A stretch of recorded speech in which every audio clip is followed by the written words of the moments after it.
Nakkipiilohan on meidän milleniaalien lapsuuden tämmönen koremuisto. Nakkipiilo, pigs in the blanket. Mutta aika paljon kysytään nyt myös kasvisversioon. Niin tänään tehdään bimipiilo eli bimis in the blanket.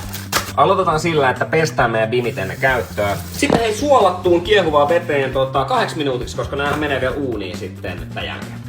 Sitten voitaikinan levy leikkaa semmonen puoliksi, että saat tämmösen niinku neliön. Ja sitten laitetaan sinne neliön sisälle 2 tämmöstä esikeitettyä bimiä. Saa tulla tälleen vähän niinku molemmilta reunoilta mun mielestä yli.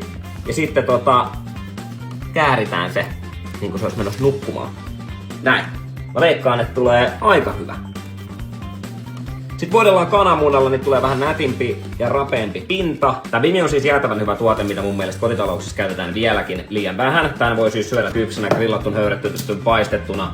Ja tässä on aika hyvä semmonen pähkinäinen maku. Tää on tosi rapea, toi on niinku napsakka, semmonen rapsakka toi varsi. Sitten bimi tykkää tosi paljon esimerkiksi seesamin siemenestä. Ja tämmönen paahdettu seesamiöljy on todella hyvä bimien kanssa. Niin vedetään tohon pintaan pikku seesamiöljy, vähän paahdettuja seesamin siemeniä, ihan pieni sormisuola.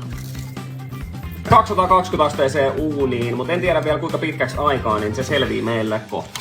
Sillä välin kun bimit on uunissa, niin tehdään tämmönen ricotta dippi niille. Mä veikkaan, että noi voi syödä kyllä tollasenaankin, mutta mä haluaisin jotain semmoista vähän niinku fressiä raikasta, mihin niitä voisi dippaa. Laitetaan 250 grammaa ricottaa, puolikkaan sitruunan kuori, sitruunan mehu, pikku tujaus hunajaa, vähän paahdettua seesamiöljyä.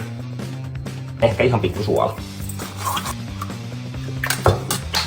2.20 12 minuuttia ja on hyvän näköiset, on aika kuumat vielä, niin antaa hetken jäähtyä. No niin, nyt ne on jäähtynyt hetken aikaa tässä näin, niin maistetaan. Aika kivan näköinen, rapee, tuntuu vähän tämmöiseltä niinku kosteelta. Otan ensiksi mä dippi. Hyvä.